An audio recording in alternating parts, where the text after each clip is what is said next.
coin minted by Alauddin Khilji, which bears the inscription Sikandar Sahani or the second Alexander in Persian.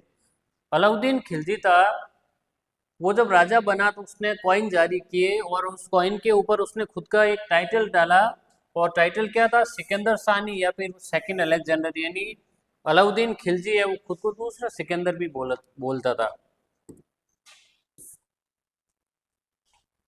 Eight the beginnings of the 14th century, जैसे ही 14th century शुरू होती है, Alauddin Khilji carried out military campaigns across large part of north and central India.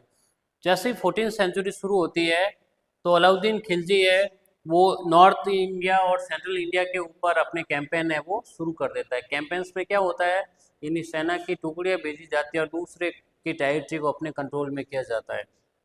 Coin minted by Alauddin Khilji which bears the inscription Sikandar Sahani or the second Alexander in Persian.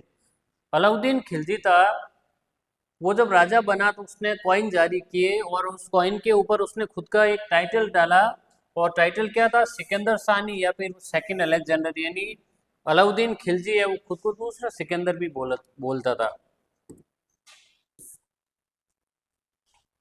Eight the beginnings of the 14th century, जैसे ही 14th century शुरू होती है, Alauddin Khilji carried out military campaigns across large part of north and central India. जैसे ही 14th century शुरू होती है तो अलाउद्दीन खिलजी है वो नॉर्थ इंडिया और सेंट्रल इंडिया के ऊपर अपने कैंपेन है वो शुरू कर देता है। कैंपेन्स में क्या होता है? यानी सेना की टुकड़ियाँ भेजी जाती है और दूसरे की टेरिटरी को अपने कंट्रोल में किया जाता है।